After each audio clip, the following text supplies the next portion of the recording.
की 24 तीर्थंकर भगवान की देवादेव खजराट श्री ऋषभ देव स्वामी की अंतिम तीर्थेश शासन नायक प्रभु महावीर स्वामी की परम पूज्य मुनि कुंजर आचार्य भगवान श्री आदि सागर जी महावीर कीर्ति जी विमल सागर सन्मति सागर गुरु महाराज की परम पूज्य वर्तमान की वर्धमान अध्यात्म सरोवर के राजहंस आचार्य भगवान श्री सुनील सागर जी गुरुदेव की सिद्ध चक्र महामंडल विधान की उपाध्याय जी शुभम सागर जी महाराज की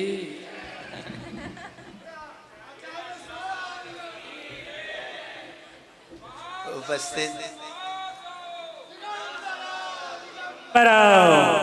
उपस्थित महासाहू महासाहू महासाहू दिगंबरा उपस्थित धर्मस्नेही प्यारी प्यारी आत्माओं,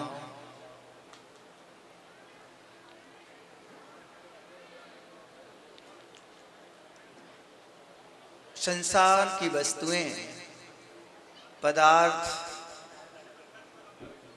बहिरंग वैभव मकान दुकान परिवार ज्ञानी इस सब मेरे द्रव्य गुण पर्यायों में कभी प्रवेश नहीं करते हैं। हमारा जो वैभव है वो हमारे पास ही रहता है, हमारे लिए अनंत काल हो चुका है, पर आज तक हम उस अपने शाश्वत स्वरूप की दृष्टि नहीं कर पाए हैं।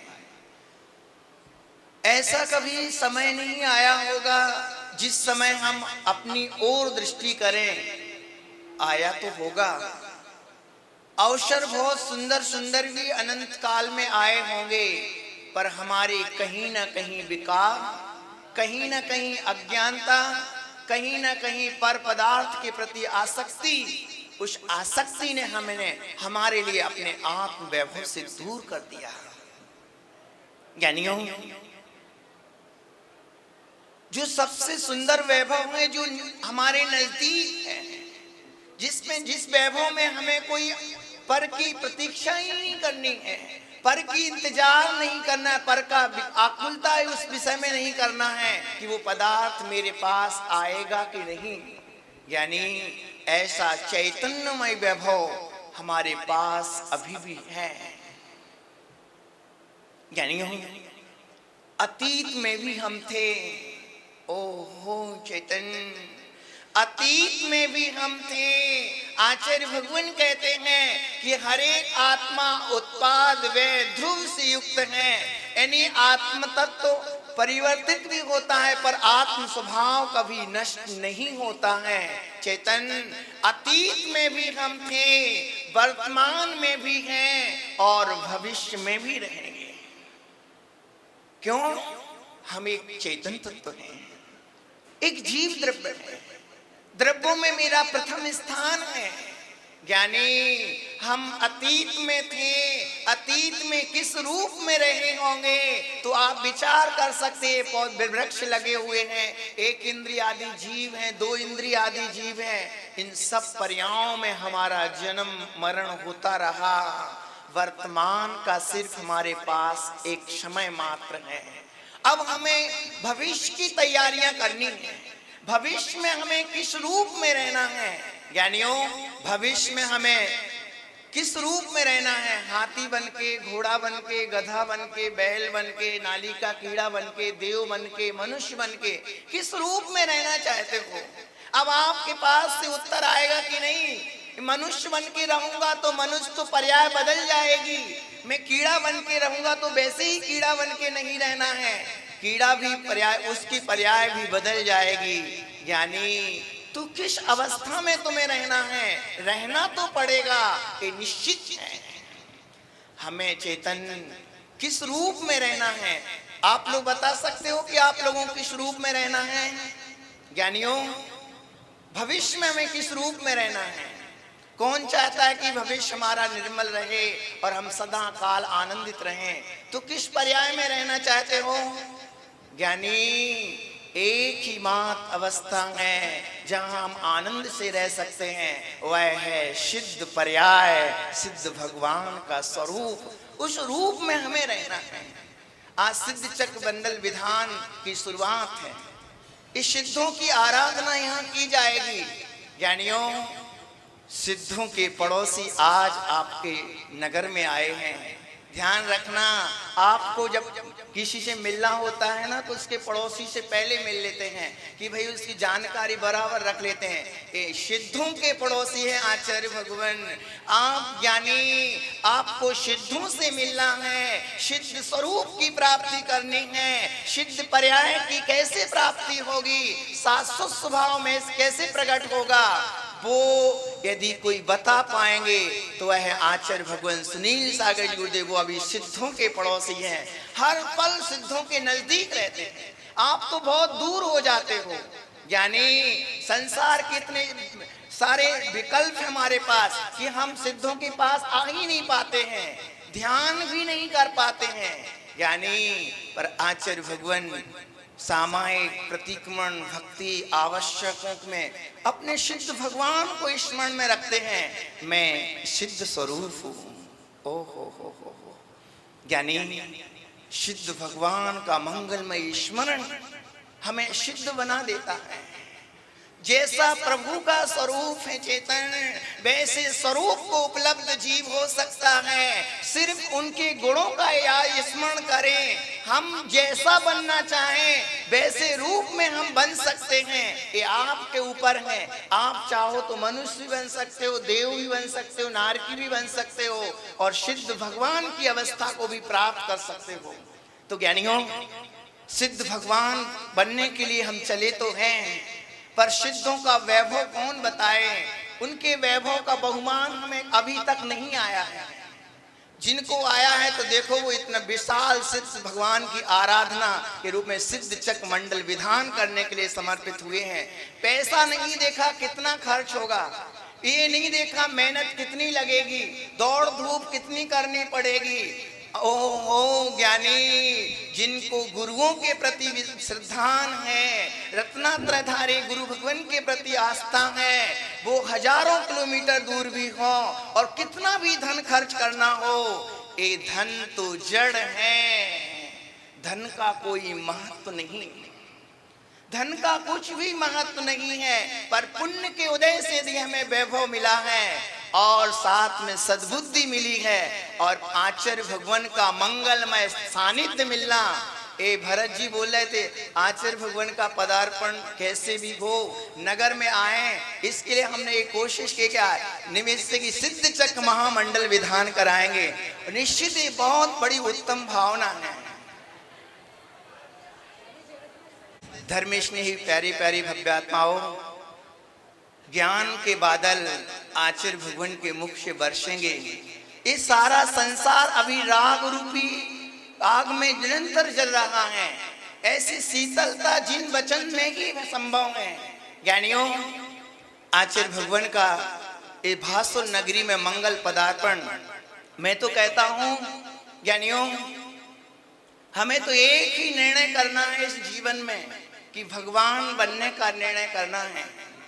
क्यों, जीवन का कोई पता नहीं, किस समय कब क्या हो जाए, आयुष का पता नहीं। ज्ञानी, ये जीवन हमने संसार भोगों के लिए बहुत दिया है। आयु के निषेध चेतन हमने परिवार के लिए दिए हैं, कुटुंब लोगों के लिए दिए हैं, पत्नी के लिए दिए, बेटे के लिए दिए, शादियों में जाने के लिए आयु के निषेध दिए चेतन, पर अपने आत्म तत्व के लिए समय दो।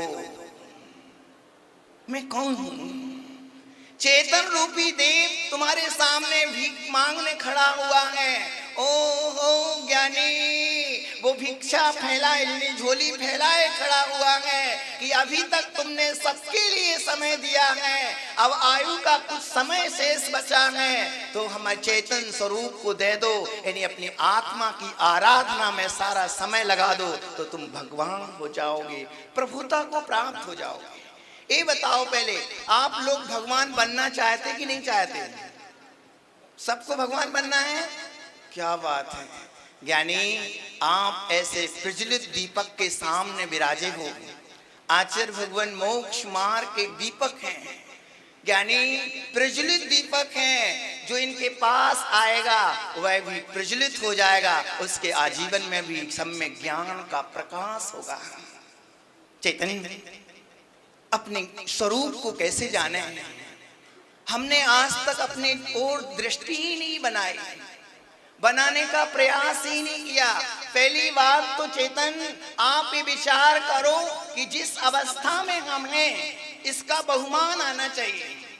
आप अपनी इस अवस्था का बहुमान या इसका उपलब्धि का एहसास हो कि हम कितनी दुर्लभता से आज हम यहाँ आए हैं। ज्ञानियों, जब आप कभी वृक्षों से अपना मिलान करोगे तो आप पाओगे कि हम बहुत बड़ी श्रेष्ठ अवस्था में आज हैं। जब कभी आप विकलत्र जीवों से अपना मिलान करोगे, चींटी चिंटों की पर्याय से, कि देखो ये भी जीव हैं, इनका भी जीवन है और हमारा भी जीवन है। इनके पास तो उठने बैठने की व्यवस्थित जगह समय भी नहीं है, इनके पास खाने पीने की सुविधा भी नहीं, और मृत्यु भी कब आ जाए ये पूर्ण भयभीत बने रहते हैं। हमारे पास तो इतना सुंदर वातावरण है। ज्ञानियों, दुर्लभता बहुत दुर्लभ है, यानी दुर्लभता से दुर्लभ, पूर्ण श्रेष्ठ दुर्लभता कि हम इस मुकाम पर आ चुके हैं। यदि इस अवस्था में हमने थोड़ा एक कदम भी पीछे कर दिया तो फिर हम इस मंगलमय अवसर से चूक जाएंगे। श्रेष्ठ अवस्था यानी जिन कुल मिलना और गुरु भगवान साक्षात। एक अभी ऐसा हमारे देश में ही ऐसे एरिए हैं जहां निर्गंत गुरुओं का पदार्पण ही नहीं होता है, और मनुष्य जैनियों को वहां रहना पड़ता है। वो कहते हैं कि भगवान वहां गुरुजी आते ही नहीं, क्या करूं। पर आप लोगों का ऐसा सौभाग्य, राजस्थान वालों का, बागड़ वासियों का, कि निर्गंध आचार्य भगवान कब से 5 वर्ष से करीबन बागड़ क्षेत्र को धर्म प्रभावना दे रहे हैं और बड़ी अद्वितीय प्रभावना हो रही है। कल भव्य मंगलमय जुलूस आप सबने देखा, कोई ऐसा नहीं था कि कोई रो रहा हो, उत्साह से उनके उमंग से चेहरे भरे हुए थे। सभी जैन जैनेतर, सभी भगवान महावीर के अनुयायी, राम के अनुयायी, भगवान अहिंसा पथ पर चलने के भाव रखने के साथ साथ आचार्य भगवान की मंगलमय अगवानी की। ये बहुत बड़ी उपलब्धि है। यानी ये उपलब्धि यह है कि आपका पता पड़ा कि आप भी उस धर्म भावना से युक्त हो। ज्ञानियों, हमें दुर्लभता समझनी है। तो मैं कहता हूं एक वृक्ष से जाकर के पूछ लो कि हे वृक्ष, आपने इस पर्याय में कैसे आए? ओहो ज्ञानी, वृक्ष के पास जाके पूछो, वो खड़ा हुआ है, ठंडी पड़ रही, अग्नि गिर रही और लकड़हारे आते हैं, उसके टहनियों को तोड़ करके जमीन पर वो टहनियां डाल देते हैं। ना तो वृक्ष कहीं जा सकता है, ना कहीं उठ रहा है, ना किसी से बात कर पाता है। ज्ञानी वृक्ष कहता है कि हे आत्मन, हे मनुष्य, मैं भी एक दिन तेरे जैसा इंसान था। ओह, तुम भी मेरे जैसे मनुष्य थे? हाँ, वृक्ष कह रहा है चेतन कि मैं भी एक दिन तेरे जैसा मनुष्य था। यानी ये मत सोच लेना कि ये वृक्ष बने हैं तो यही जीवन, इनको ही सिर्फ वृक्ष की पर्याय मिली। अपन की गति भी इनकी पर्याय वाली हो सकती है। क्यों? ये भी 84 लाख योनियों में आते हैं, जन्म मरण हमारा भी इन पर्यायों में हो सकता है। ज्ञानियों, तो वृक्ष कह रहा है कि हे मानव, मैं भी तेरे जैसा एक दिन इंसान था। मन सोचने विचारने की सामर्थ्य मुझे मिली थी, यानी चिंतन करने के लिए मन मिला था। मनुष्य पूछ रहा है तो फिर तुम यहाँ कैसे? तुम मनुष्य बने थे, फिर क्या किया? यानी वृक्ष कहता है कि हे मानव, मैं मन तो पाया, मैंने मन तो प्राप्त किया, पर जब मन मिला पर गुरु नहीं मिले। मन तो मिला, मन में वासनाएं सताई, आत्मा में तो गंदे संस्कार पड़े हुए हैं, गुरु भगवान नहीं मिले, पवित्र अहिंसामयी धर्म नहीं मिला, तो मन में जो जो विचार आए, अब ध्यान करने के भाव आए, किसी के माँ बहन पर गलत विचार आए, किसी के धन को हड़पने का भाव आया, परिग्रह लिप्सा के परिणाम बने, दूसरी चीजों का संग्रह करने का भाव बना, और निरंतर इस ध्यान में विचार करता रहा कि दूसरे का नुकसान कैसे हो, दूसरे का घर कैसे उजड़े, दूसरे के परिवार के लोग कैसे मर जाएं, यानी खोटा खोटा भाव मन में सोचता रहा। यानी गुरु मिले नहीं, जिन वचन मिले नहीं, ये दशा हो रही। तो कर्म कहते हैं बेटा चिंता मत करो, तुमने जैसे भाव किए वो फल जरूर भोगना पड़ेंगे। तो वो वृक्ष जब मनुष्य था, मनुष्य की पर्याय में उसने गंदे गंदे भाव बनाए, यानी मनुष्य पर्याय में मन तो पा लिया, पर मन में अर्थ ध्यान किया, अप ध्यान किया, उसके फल में उस जीव को मालूम ऐसा विपाक हुआ कि कर्म कहते हैं बेटा तुझे एक इंद्रिय की पर्याय में जन्म होगा, यानी बेमन वाली पर्याय, अब तुझे सोचने का अवसर ही नहीं मिलेगा।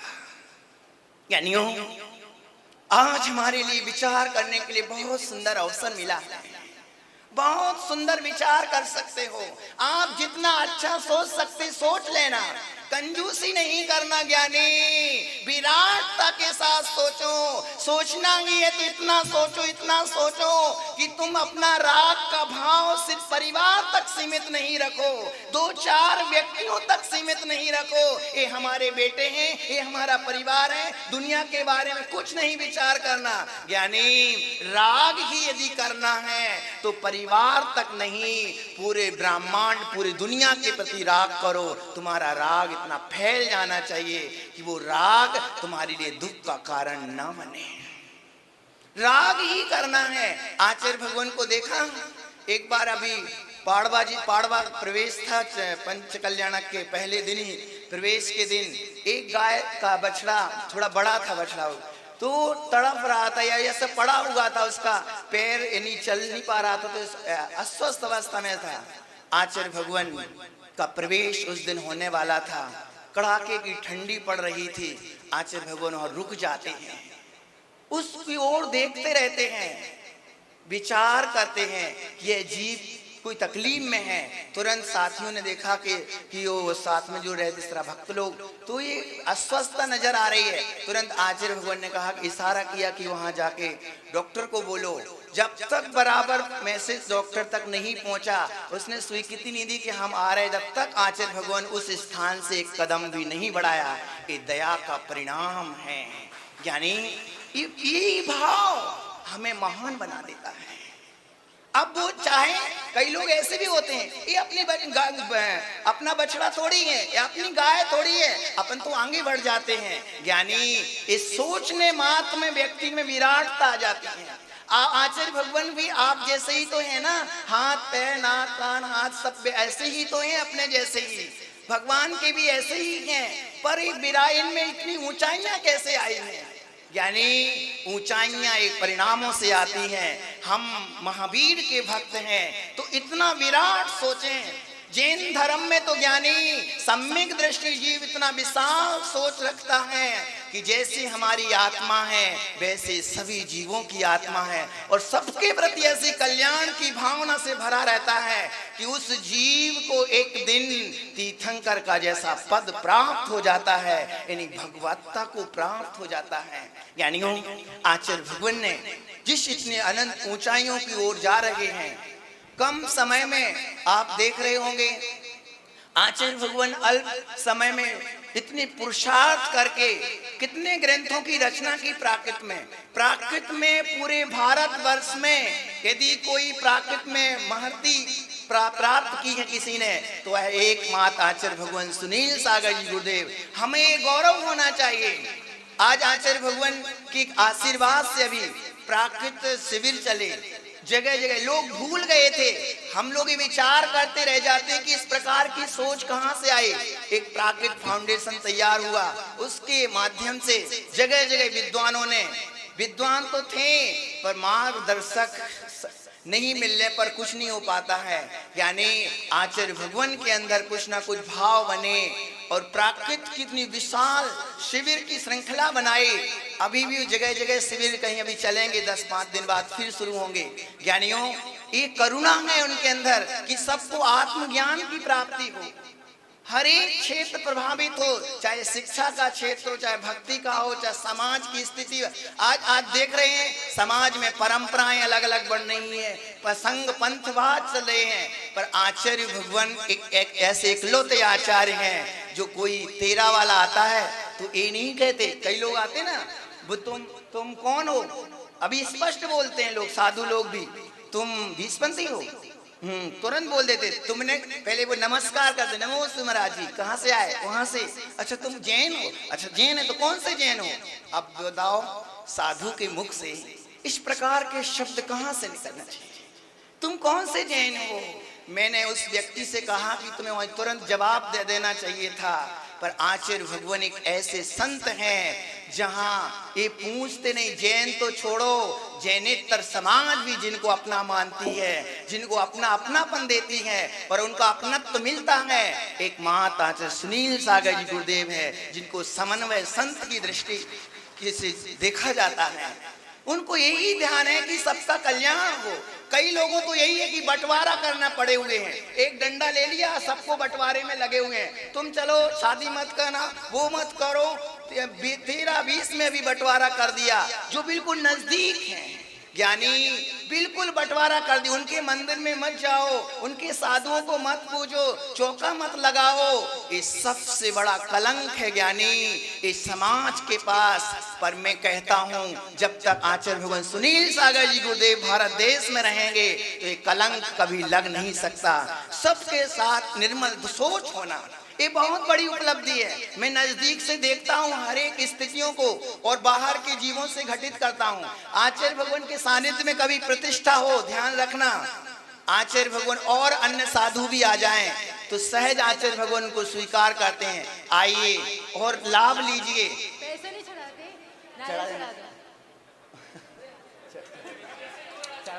चढ़ा देना तो कोई भक्त।